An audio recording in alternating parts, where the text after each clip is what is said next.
Olá, meus irmãos e irmãs de Ideal Espírita, vocês que nos acompanham aqui na Web Rádio Cristo Consolador de São Paulo, muito obrigado mesmo pela sua companhia.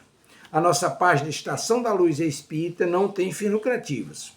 O objetivo é a divulgação da doutrina espírita, e é por isso que reunimos aqui esse acervo de matérias espíritas, os livros da codificação, obras suplementares, entrevistas, palestras e outros trabalhos. Tudo isso exibidos nos programas das Web Rádio Estação da Luz de Natal e Cristo Consolador de São Paulo, para atender suas necessidades de estudo, pesquisa e lazer. Tudo isso sem fim lucrativo, como já dissemos. Agora, nos acompanhe aqui nesse programa a seguir.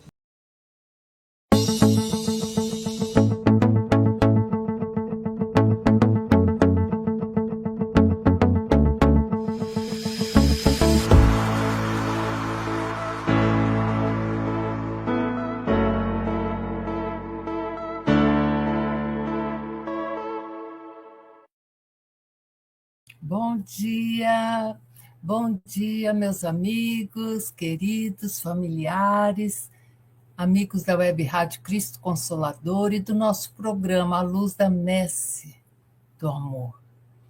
Estamos aqui mais um sábado para falarmos com Jesus, para nos conectarmos mais de pertinho com a espiritualidade amiga. Então vamos desejar a todos um ótimo início de manhã. E vamos começar com a nossa reflexão do livro Fonte Viva, psicografia de nosso querido e saudoso Chico Xavier, editado pelo Espírito de Emmanuel. E o título hoje é Capacete da Esperança. Olha que interessante. E é retirado esta parte da primeira epístola de Paulo aos Tessalonicenses, capítulo 5, versículo 8. E diz assim, Paulo, tendo por capacete a esperança na salvação. O que será que Paulo quis dizer com isso, né? Tendo por capacete a esperança da salvação. Diz Emmanuel, o capacete é a defesa da cabeça, em que a vida situa a sede da manifestação do pensamento. E Paulo não podia lembrar outro símbolo mais adequado à vestidura do cérebro cristão, além do capacete da esperança na salvação. Se o sentimento muitas vezes está sujeito aos ataques da cólera violenta, o raciocínio, em muitas ocasiões, sofre o assédio do desânimo, à frente da luta pela vitória do bem, que não pode esmorecer em tempo algum. Raios anestesiantes são desfechados sobre o ânimo dos aprendizes por todas as forças contrárias ao Evangelho Salvador.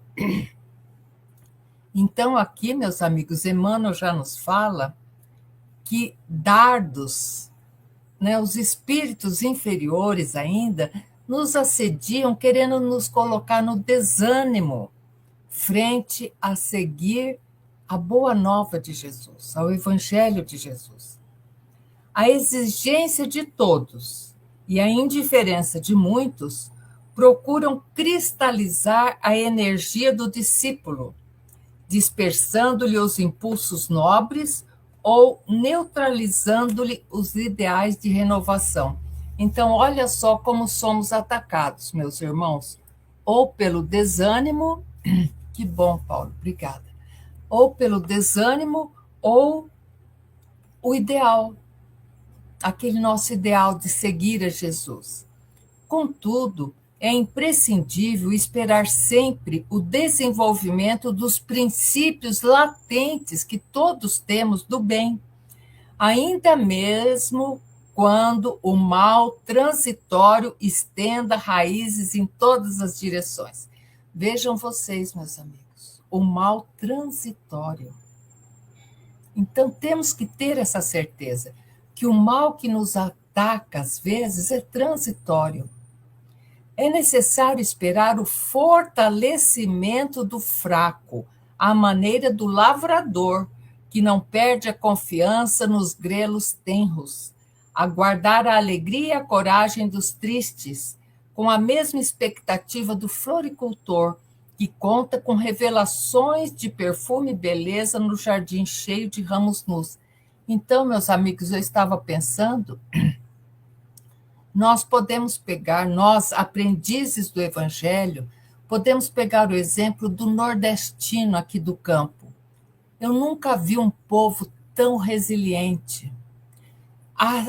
Olha, a seca vem, acaba com tudo, deixa tudo cinza. Cai as primeiras gotinhas de chuva. Não precisa ser uma chuva boa para molhar a terra, não. Nas primeiras gotinhas de chuva, o agricultor já sai plantando seu feijão, seu milho. Então, é isso que nós temos. Vamos ter essa resiliência do agricultor, né? Vamos nos fortalecer. É imperioso reconhecer, todavia, que a serenidade do cristão nunca representa atitude inoperante, por agir e melhorar continuadamente pessoas, coisas e situações em todas as particularidades do caminho. Então, meus amigos, aqui Emmanuel nos alerta para que nós sejamos serenos, mas não sejamos apagados. Não sejamos aquela pessoa sempre assim, né? Não, sejamos serenos, mas ativos. Por isso mesmo, talvez o apóstolo não se refere a uma touca protetora, ele fala capacete, porque touca é uma coisinha mole, né? Que escorrega daqui, escorrega dali, fura fácil, não. Ele fala que é para nós nos revestirmos com o capacete, uma coisa dura, da esperança. Chapéu quase sempre indica passeio, descanso, lazer, quando não defina convenção no traje exterior de acordo com a moda estabelecida. Então, ele poderia falar o chapéu da esperança, mas o chapéu, às vezes, é aqueles chapéus bonitos que a gente vê as pessoas naqueles eventos chiques com chapéu. Isso é lazer. Capacete, porém, é indumentária de luta, de esforço, de defensiva. Então, quando Paulo fala para os Tessalonicenses, coloque o capacete da esperança, é para nos defendermos do mal, que é passageiro, e fixarmos no bem. E o discípulo de Jesus é um combatente efetivo contra o mal, que não dispõe de muito tempo para cogitar de si mesmo, nem pode exigir demasiado repouso, quando sabe que o próprio mestre permanece em trabalho ativo e edificante. Então, nós somos os discípulos de Jesus. Temos que estar combatendo sempre o mal, ou o mal que vem de fora, ou o mal que habita em nós ainda. Nossos vícios, nossas teimosias. Então, é esse capacete que nós temos que combater. E que nós também não dispomos de muito tempo para ficar só refletindo sobre nós mesmos. Vamos trabalhar para os outros, que a resolução dos nossos problemas muitas vezes chega.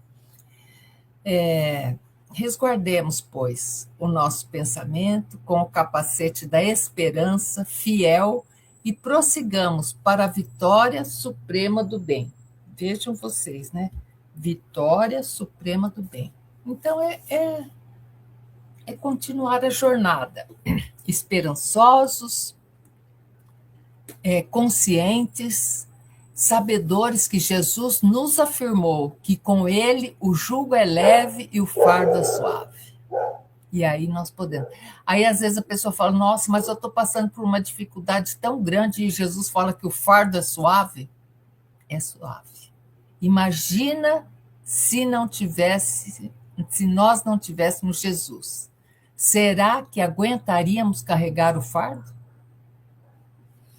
Na sequência, meus irmãos queridos, nós vamos dar continuidade ao estudo do Evangelho, interpretado pelas raízes do Espiritismo, o livro Luz Imperecível. E estamos no capítulo 99, estudando ainda o Evangelho de Mateus, que tem por título Compaixão. E é retirado do Evangelho de Mateus, capítulo 18, verso 27.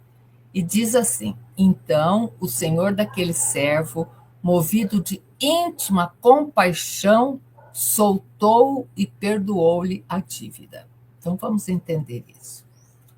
Então o senhor daquele servo. O Senhor se apresenta, se evidencia em função de cada um. Então, quem é o nosso Senhor? Relativamente ao servo, escravo de alguém ou de alguma situação por si mesma, Senhor é aquele que reúne condições de autoridade, de superioridade, ao qual não temos como furtar-nos nos momentos de avaliação da nossa conduta.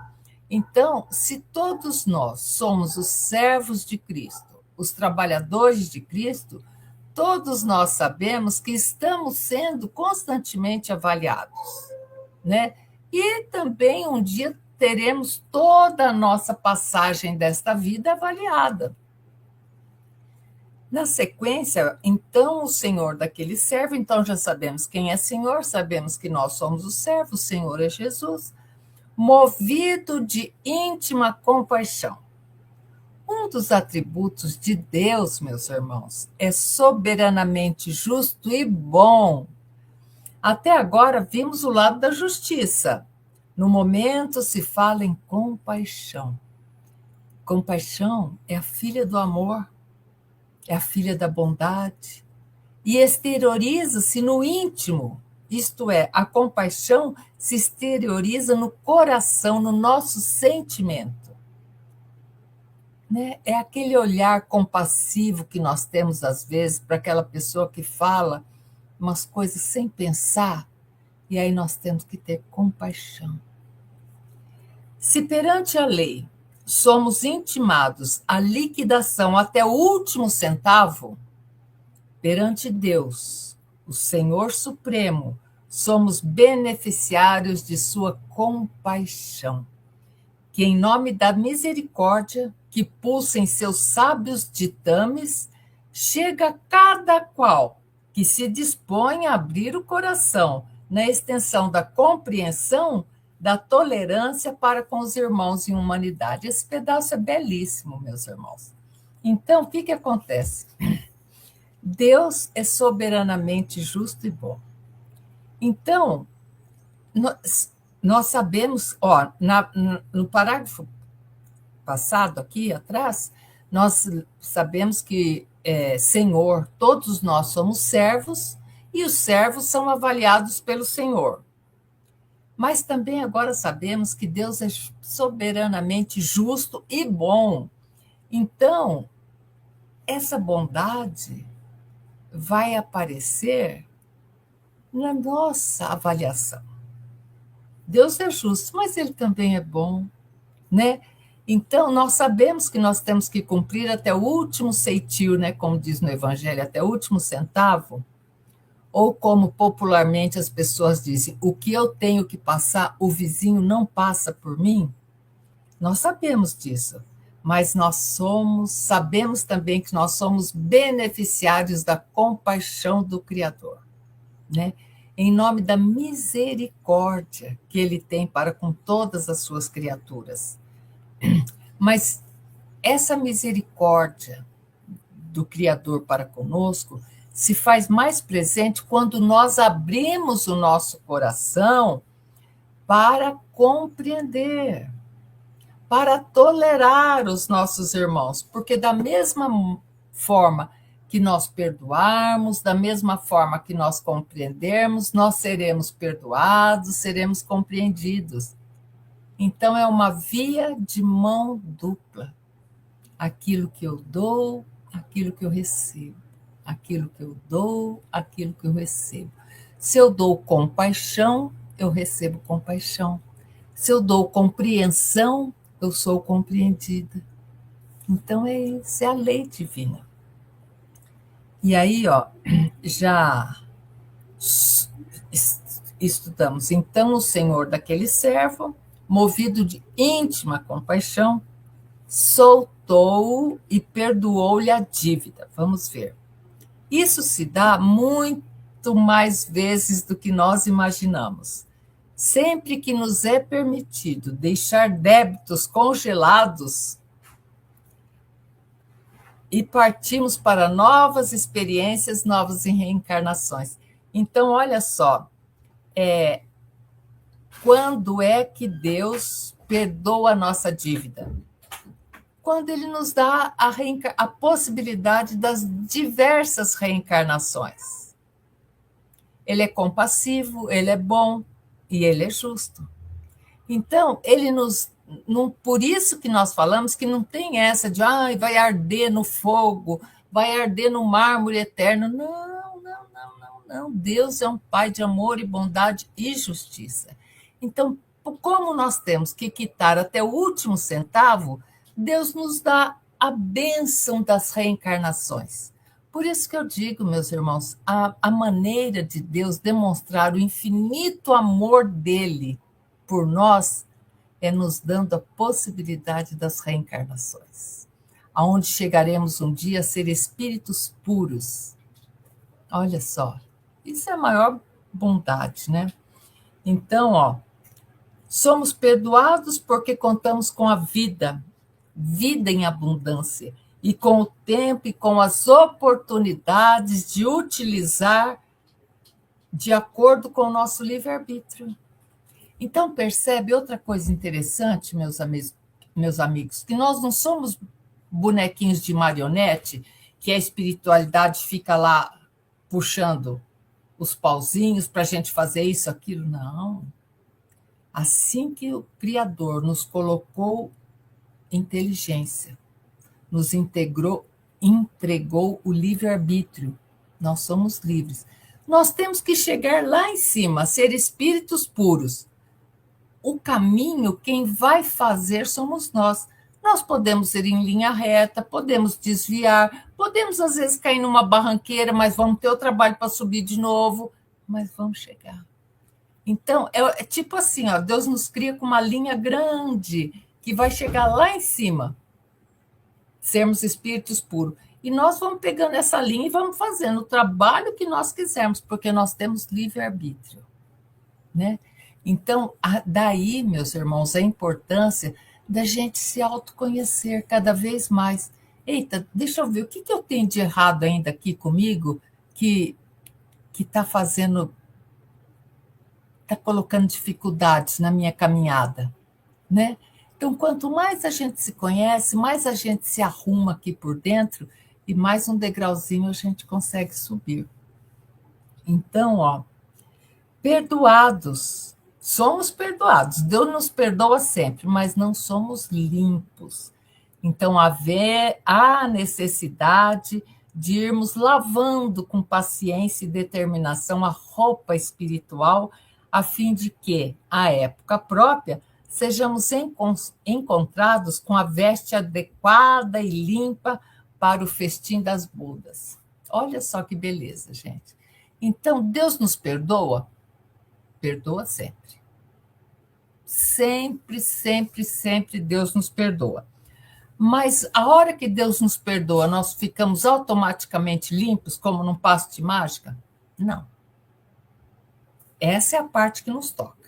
A parte que toca a Deus é saber que nós somos espíritos ainda que estamos engatinhando e que nós merecemos a compaixão dele. Então, ele tem compaixão, ele nos perdoa, mas depende de nós nos limparmos.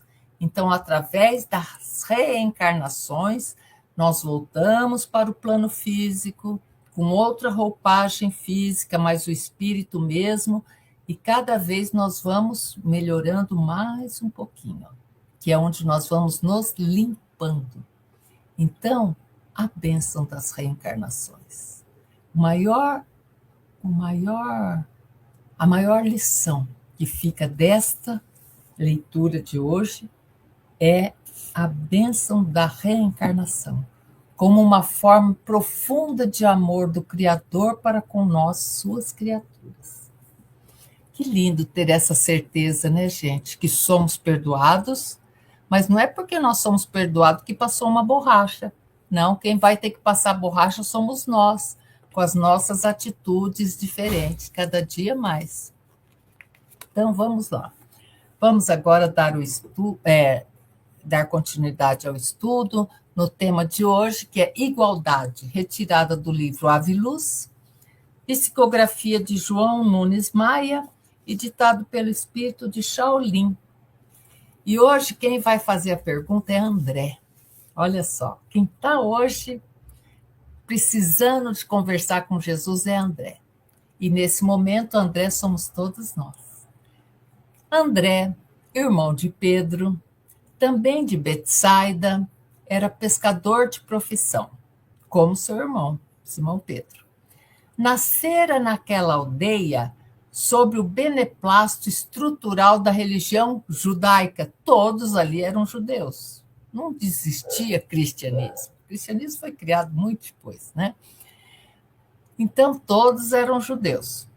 Modelada pelo famoso profeta judeu egípcio Moisés, né? Então, nós sabemos que Moisés era egípcio, judeu, e Moisés que trouxe as leis, os 10 mandamentos, aqueles 500 e tantos artigos daquela lei dura, né, da época de Moisés, porque era necessário que fosse uma lei dura, o povo ainda estava muito rudimentar. Moisés foi o escolhido entre milhões para compor o livro mais conhecido do mundo, no qual todas as religiões, ou quase todas, se baseiam, que é a Torá, os textos do Antigo Testamento. Todos os escritores consultam esse livro, ou quase todos. Todas as nações respeitam esse livro, a Bíblia, ou quase todos. Todas as leis da terra nele se assentam, ou quase todas as leis da terra. O próprio Moisés talvez não imaginasse a fama que esse livro sagrado poderia fazer em seu nome. Nem que as escrituras servissem de ponto indicativo das pregações do grande Messias. Desculpe. Porque Jesus pregava baseado no quê? Nos antigos textos da Torá, do Velho Testamento.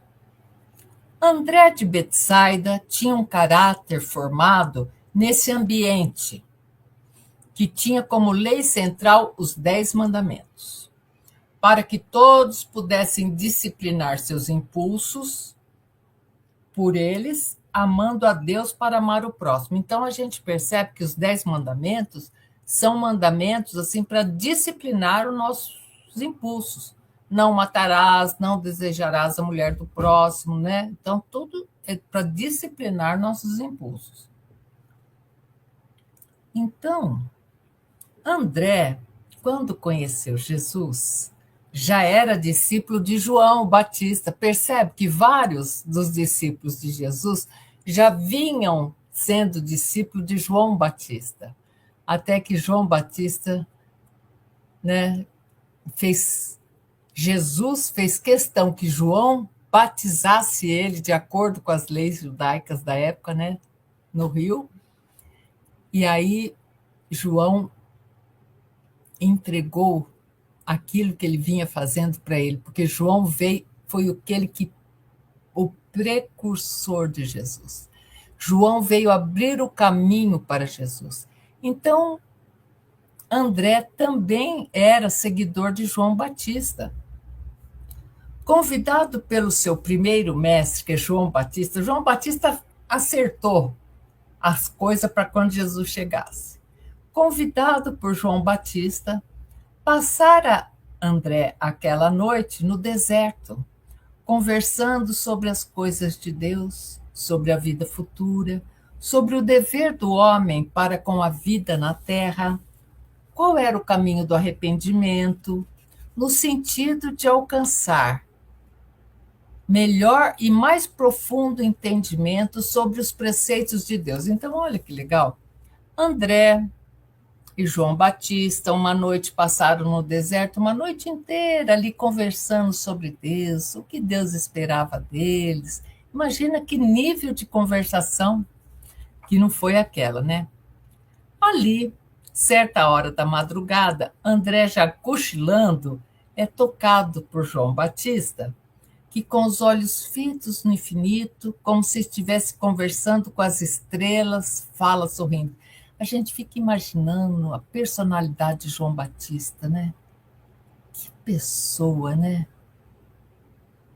Que como Deus prepara, né, as coisas, né? Então, João Batista toca no ombro de André, que já estava cochilando. André olha para João Batista. João Batista parece assim que está conversando com as estrelas e fala assim: André, meu filho, queres saber realmente quando o Messias terá de vir para salvar a humanidade? Porque João vivia pregando que o Messias vai chegar, o Messias vai vir para salvar a humanidade.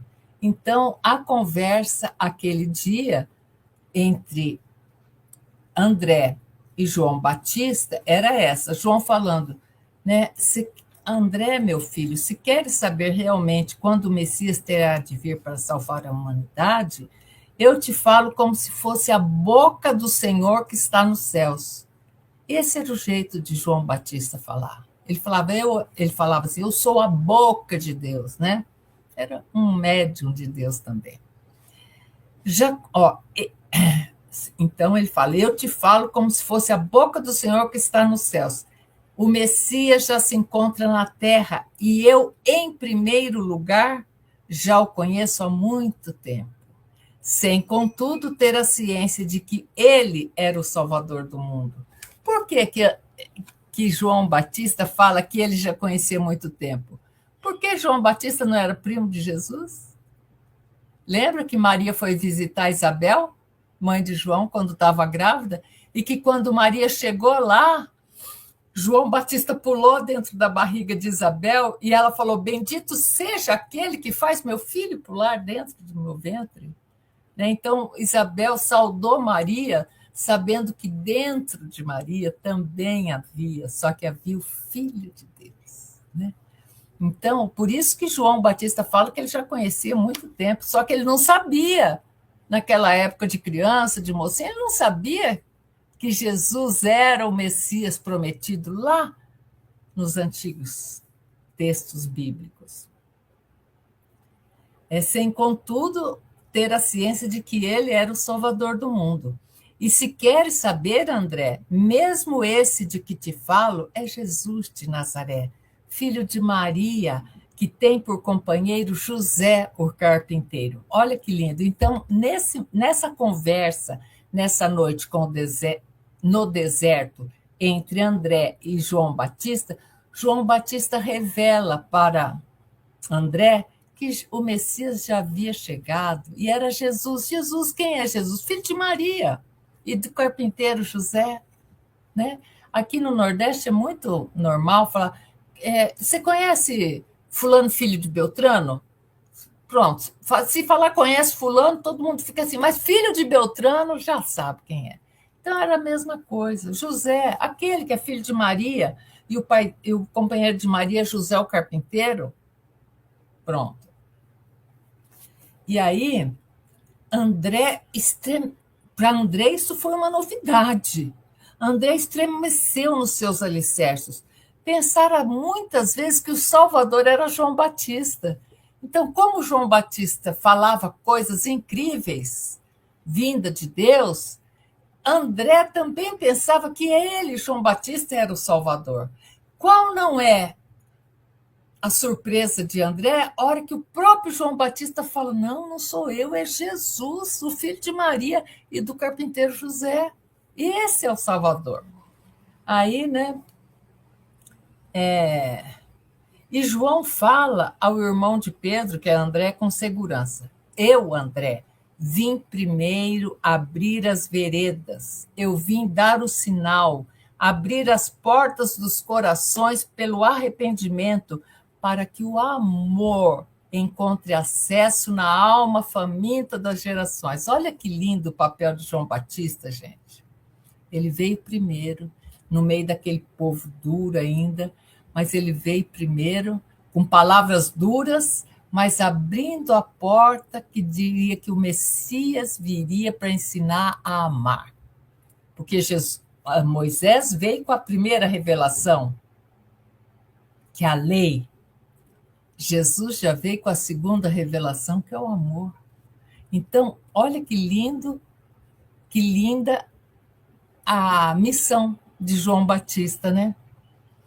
Então, ele fala, né? Eu, André, vim primeiro abrir as veredas, dar o sinal, abrir a porta dos corações pelo arrependimento, para que o amor encontre acesso na alma faminta das gerações.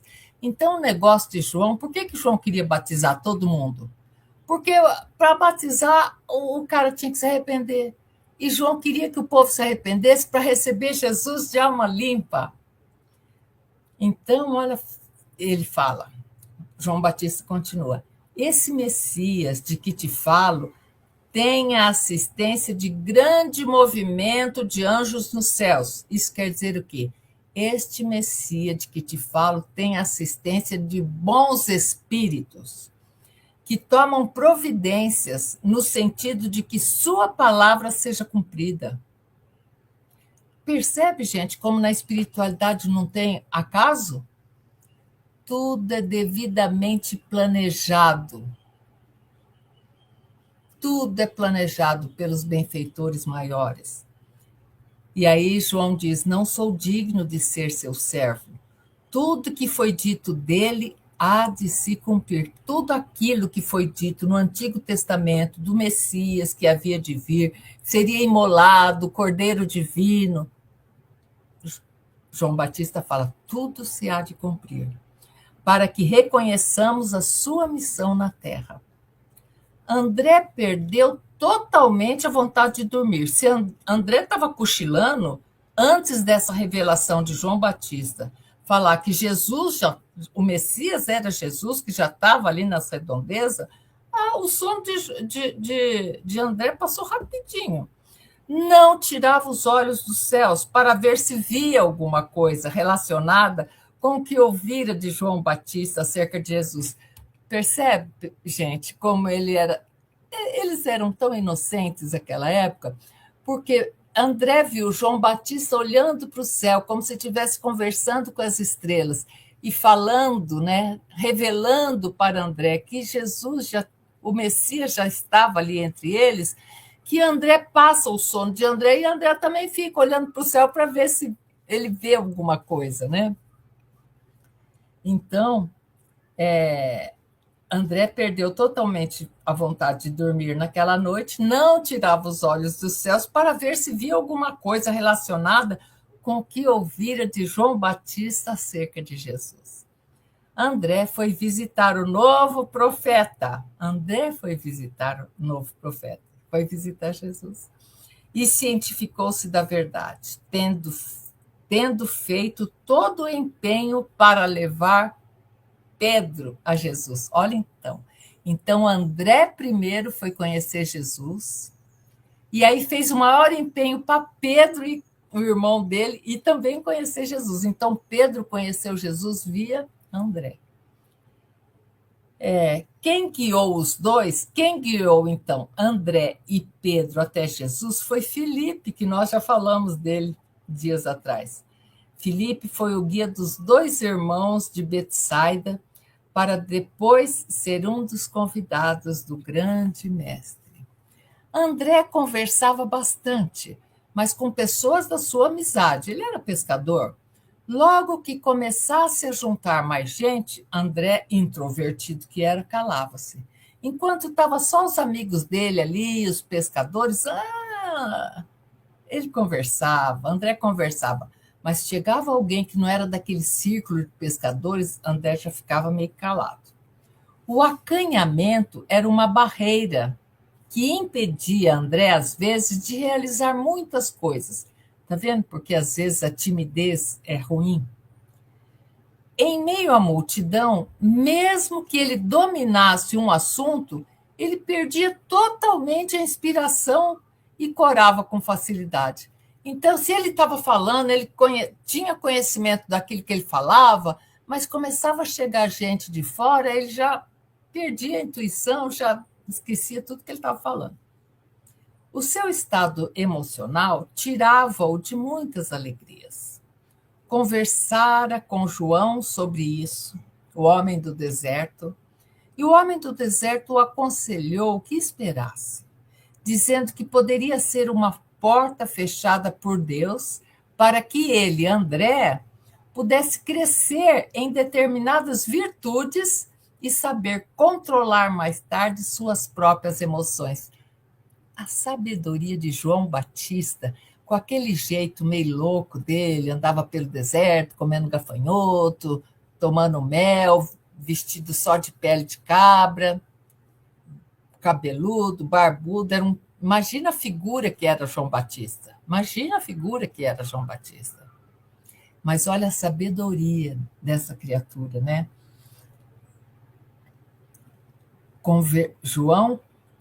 João Batista conversava sobre isso com André e lhe aconselhar que esperasse, dizendo que poderia ser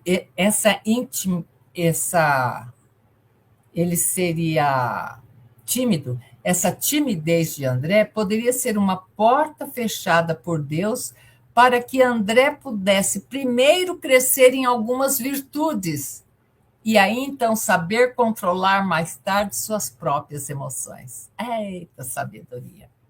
O irmão de Pedro, André, já se encontrava em Betsaida há semanas, em casa de outros parentes. Não quisera sair dali enquanto se processavam as reuniões com o Divino Mestre e era o primeiro a chegar todas as noites no casarão. Então, desde quando Jesus chegava ali no final da noite, na casa de Pedro, para fazer o evangelho no lar ali, André não queria saber, ele ficava em Betsaida até Jesus sair dali, porque ele não queria perder uma das palavras de Jesus.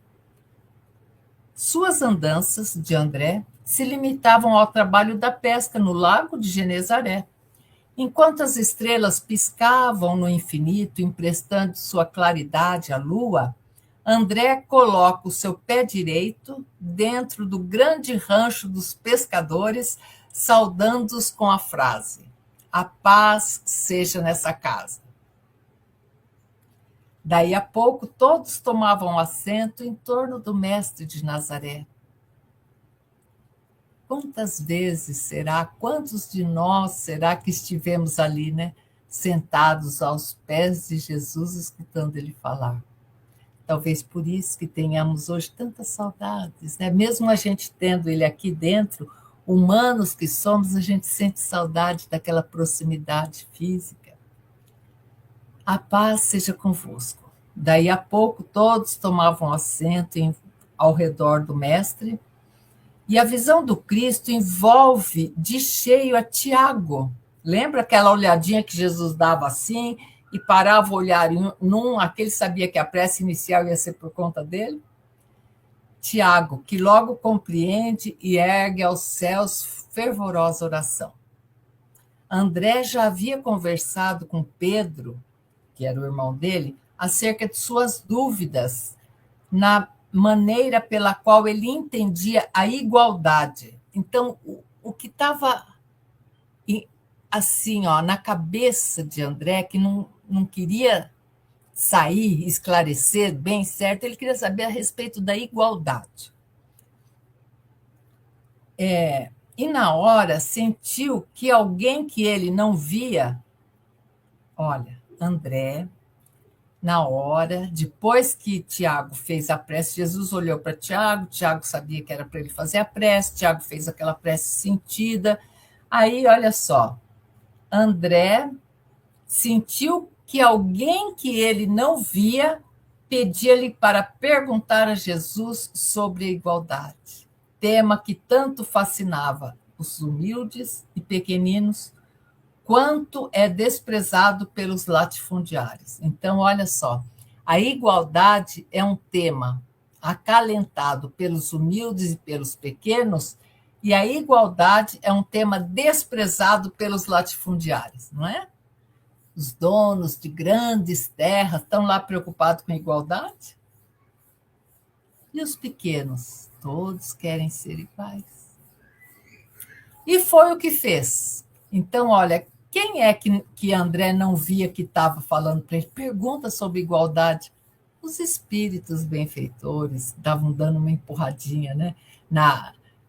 Que André era tímido, na timidez de André, os espíritos deram uma ajudadinha, né? E foi o que André fez com constrangimento, mas assim mesmo discorrendo. Mestre, tomo a liberdade nesta noite, que melhor poderia ser aproveitada por irmãos mais conscientes da verdade. Olha a humildade de André. Ele falou, ó, tudo bem, mestre, outros irmãos poderiam até fazer melhores perguntas, que seriam melhor aproveitado, né? Mas eu preciso saber do Senhor qual o papel da igualdade no seio da comunidade humana e, por assim dizer, no nosso meio, tendo a tua presença como se fosse o próprio Deus.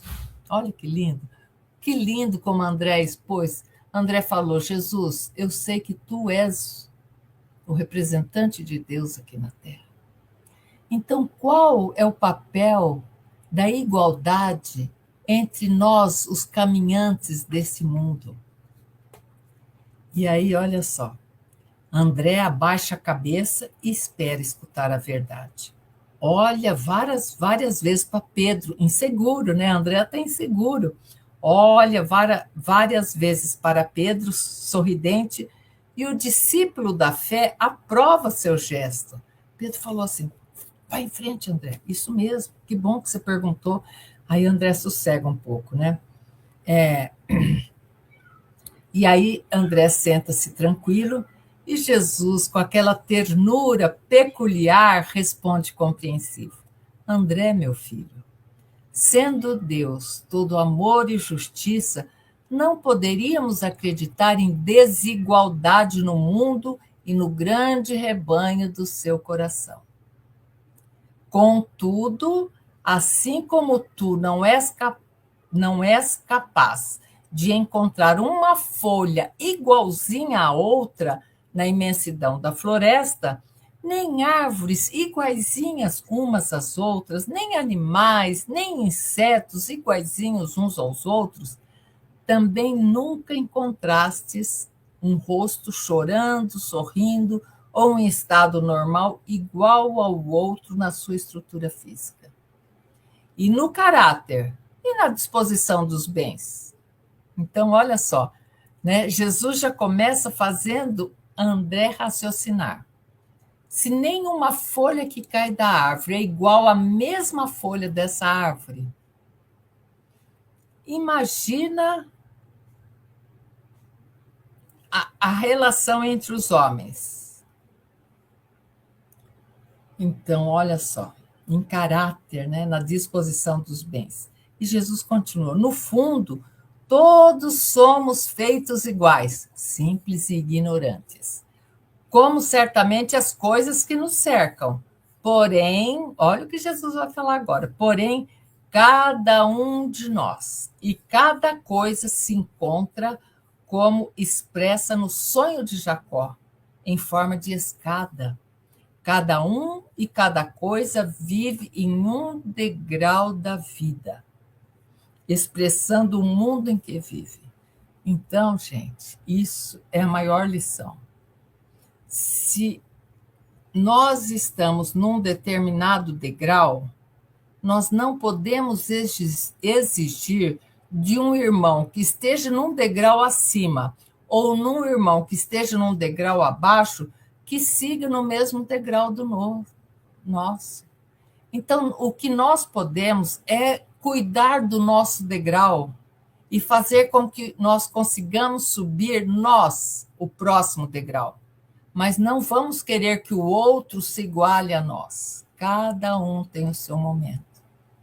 Cada um tem o seu jeito. Cada um tem o seu tempo. O tempo de Deus é um, e o tempo de nós outros, cada um tem o nosso tempo. Então, olha só. Jesus fez uma pausa, esperando a assimilação dos companheiros com serenidade. Jesus não se apressava, né? Jesus não tinha essa tal de ansiedade, capaz. André procurava gravar tudo na mente o que ouvira, mas pouco entendia das comparações do mestre. Percebe, gente? André pouco entendia das comparações do mestre. André era um pescador, gente. Era uma pessoa chucra. Por isso que Jesus utilizava as parábolas. Porque quando Jesus utilizava as parábolas, tanto aqueles que estavam nesse degrau entendiam, como aqueles que estavam nesse degrau entendiam, como aqueles que estavam nesse degrau entendiam. Por isso que até hoje nós estudamos as parábolas de Jesus, porque hoje nós temos uma compreensão um pouquinho melhor do que tínhamos antigamente. Então, olha só, pouco entendia as comparações do mestre. André olhava muito para Pedro, seu irmão, que Pedro era mais avançado no entendimento, e este devagarinho muda de lugar. Então, André, devagarinho, ele dá um jeito de mudar de lugar e se sentar pertinho de Pedro. E fala ao ouvido de Pedro. Olha que lindo, gente, a vontade de entender de André era tanto. André estava lá do outro lado, veio se esgueirando, até conseguir sentar perto de Pedro e falou baixinho para Pedro. Pedro, vendo o desespero de André, que André toda hora olhava para ele, Pedro conhecia, entendia um pouquinho mais das coisas do Cristo, mesmo, né, de pouquinho. E aí Pedro foi tentando chegar mais perto de André e falou no ouvido de André: não te desesperes, André. Deixa primeiro cozinhar para que tu tenhas maior sabor na comida. Então, André queria comer tudo daquele jeito, cru naquele momento. Quer dizer, o que quer dizer comer cru? Queria entender uma coisa que ainda não tinha metabolizado aqui, refletido, pensado.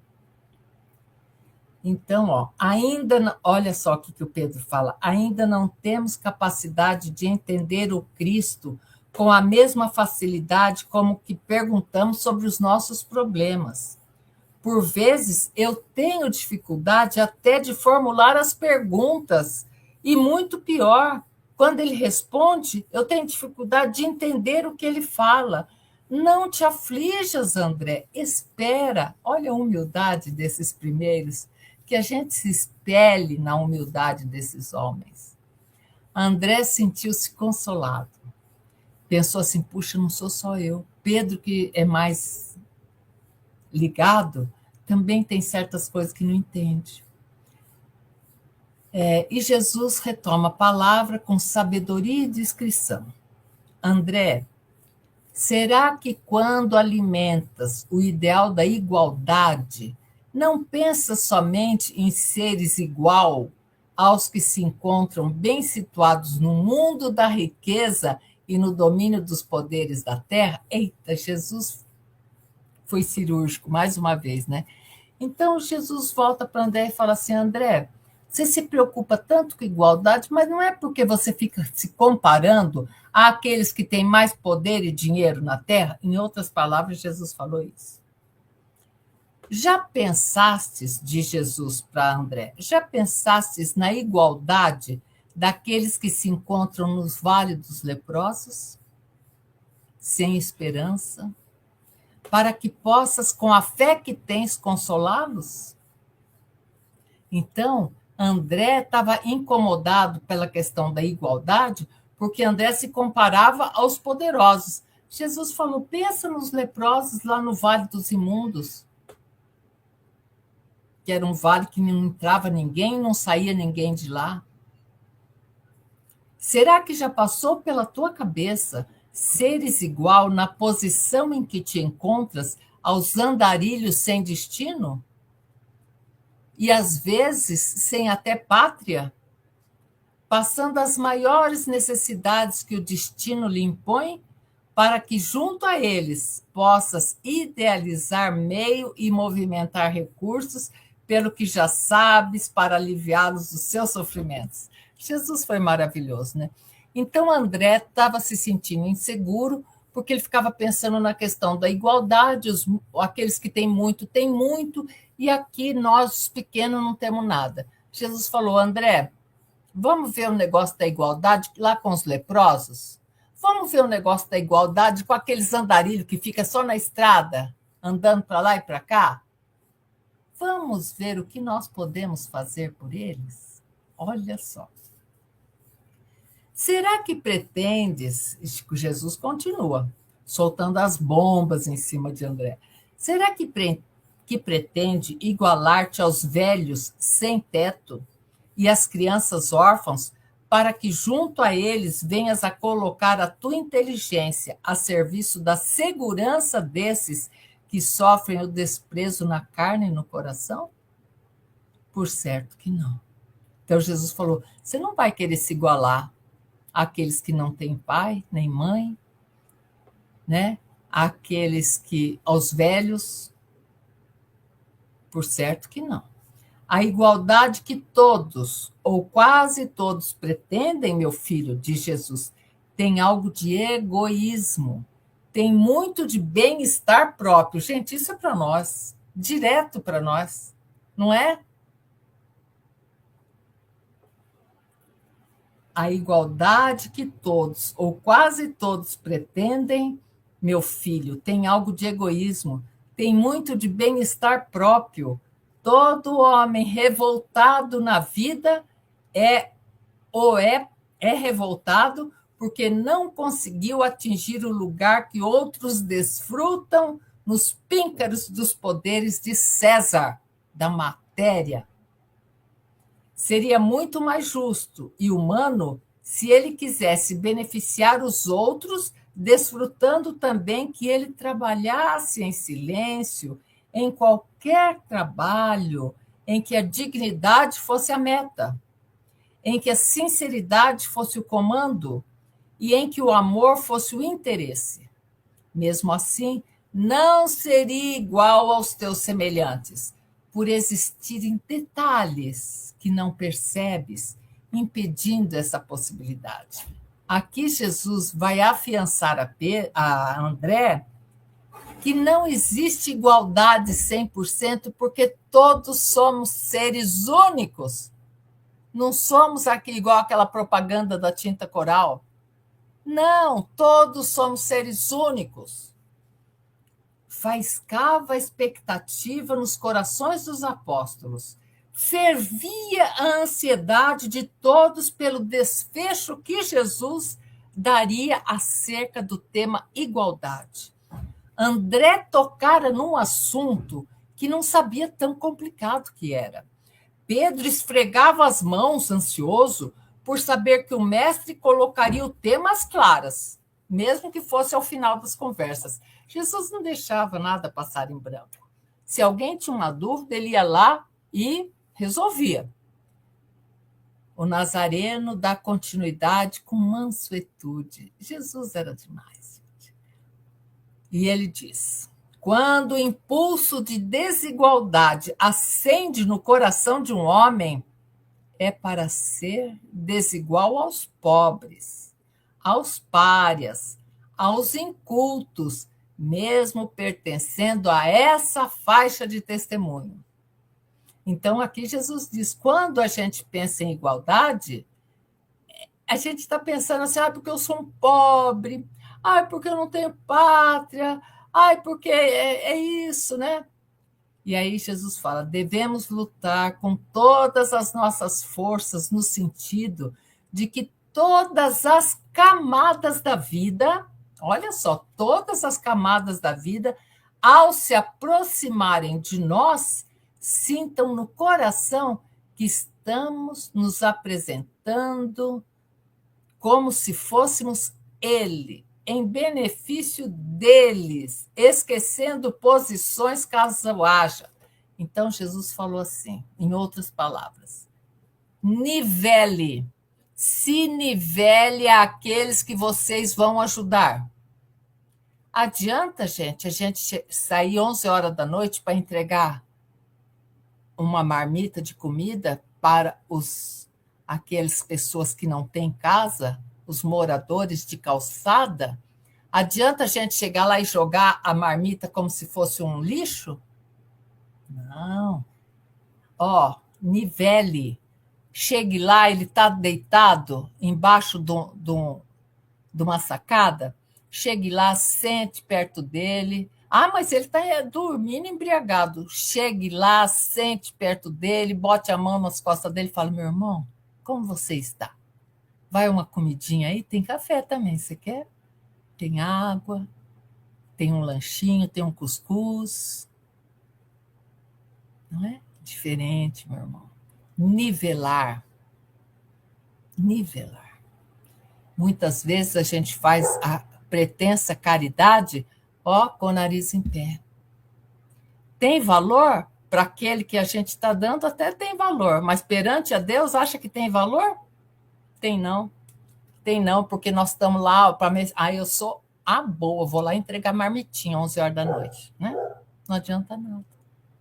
Agora, se a gente chega de coração, procura saber como foi o dia. Pensa, gente, uma pessoa morador de rua, não tem onde tomar banho, não tem onde fazer suas necessidades humanas, mínimas, não tem um teto, mora ao relento. Imagina, pessoas que são invisíveis, que nós passamos pela rua e nem olhamos para eles. Imagina chegar uma pessoa e querer conversar. E aí, meu irmão, como foi o dia hoje? Vai ou não vai fazer a diferença? Então, ó, esquecendo posições, caso haja, esquecendo sabedoria, caso a tenhamos, esquecendo fortuna, caso desfrutemos dela, e sendo igual por amor. Está vendo? O que nos une não é a condição social. Não, não, não, não, não. O que nos une é o amor. E sendo igual por amor, pois a caridade se estende sem barreiras quando o amor acontece, na verdade vos digo que todos somos iguais em Deus. Está vendo, gente? Que então a questão da igualdade acaba, não tem mais relevância, porque todos nós somos iguais em Deus, somos filhos do mesmo Pai, criados igualmente simples e ignorantes em conhecimento, igual a toda a humanidade. E sendo igual por amor, pois a caridade se estende sem barreiras, na verdade vos digo que todos somos iguais em Deus, mas diversificamos-nos ao infinito, para que possamos fazer parte da criação, na melodia harmoniosa e universal. Olha que coisa bonita. Somos iguais porque somos filhos de Deus, mas ao mesmo tempo somos únicos, porque fazemos parte de um concerto harmônico desta humanidade. E Cristo finaliza com ênfase: André, procura o amor. Ama a Deus sobre todas as coisas, ama o próximo como ama a si mesmo, e não queiras modificar as coisas feitas por Deus. Porque por hora, tá vendo? Jesus não fala para sempre. Não queira modificar as coisas feitas por Deus. Por hora, por enquanto, não te é dado entender. Simão, e aí Jesus olha para Pedro. Jesus, gente, tem como não admirar e amar essa criatura? Jesus olha para Pedro, que estava, né, do lado de André, e fala: Simão, abraça teu irmão com entusiasmo e conversa com ele mais longamente. Muito bem, meu amigo. Pergunta, que todos nós aprendemos com os seus problemas mais urgentes. O colóquio estava encerrado. Os dois irmãos saem abraçados, confabulando sobre o assunto da reunião inesquecível. Inesquecível para nós também. sinceramente, inesquecível para nós também. Então, meus irmãos, quantas vezes nós somos o Pedro na vida de outras pessoas? Somos aquele que abraça e fala, vamos junto, meu amigo, você não está sozinho, esse momento está difícil, você pode não estar entendendo, mas você não precisa passar por ele sozinho. Estou aqui. Quantas vezes nós não somos o Pedro na vida de André, não é mesmo? Ai, que coisa bonita de mensagem essa hoje, que nos enche o coração de alegria. Muito, muito maravilhoso. E agora, meus irmãos, quero desejar um feliz sábado para todos, um domingo muito harmonioso, que sejamos o Pedro na vida de muitos Andrés à nossa volta e que possamos deixar que isso, tudo que aprendemos todos os sábados de manhã, possa fermentar e dar uns pães bem fofinhos, bem gostosos, não é mesmo? Vamos agora fazer a prece de Cáritas. Deus, nosso Pai, que sois todo poder e bondade, dai força àqueles que passam pela provação. Dai luz àquele que procura a verdade. Ponde no coração do homem a compaixão e a caridade. Deus, dai ao viajor a estrela guia, ao aflito a consolação, ao doente o repouso. Pai, dai ao culpado arrependimento, ao espírito a verdade, à criança o guia, ao órfão dai um pai. Senhor, que vossa bondade se estenda sobre tudo o que criastes. Piedade, Senhor, para aquele que vos não conhece e esperança para aqueles que sofrem. Que a vossa bondade permita aos espíritos consoladores derramarem por toda a parte a paz, a esperança e a fé. Deus, um raio, uma faísca do vosso amor pode abrasar a terra. Deixa-nos beber nas fontes dessa bondade fecunda e infinita e todas as lágrimas secarão, todas as dores se acalmarão. Um só coração, um só pensamento subirá até vós como um grito de reconhecimento e de amor. Como Moisés sobre a montanha, nós os esperamos de braços abertos. Ó bondade, ó beleza, ó perfeição, e queremos de alguma sorte merecer a vossa misericórdia. Deus, dai-nos a força de ajudar o progresso, a fim de subirmos até vós. Dai-nos a caridade pura, dai-nos a fé e a razão, dai-nos a simplicidade que fará das nossas almas o espelho onde se refletirá a vossa imagem. Que assim seja. Tenhamos todos dias abençoados. Que Jesus permaneça entre nós.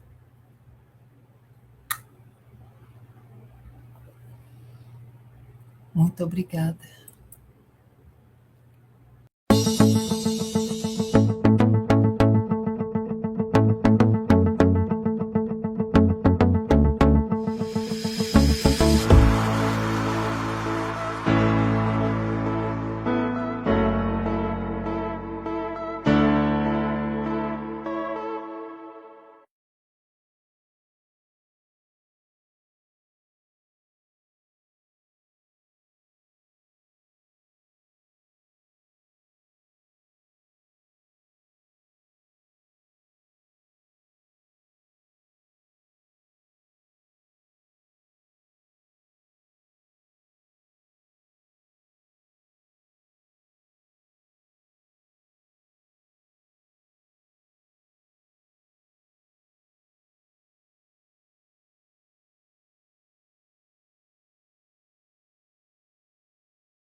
Chegamos ao final do nosso programa. Muito obrigado por ter nos acompanhado nesse trabalho e aguardo você na próxima atração.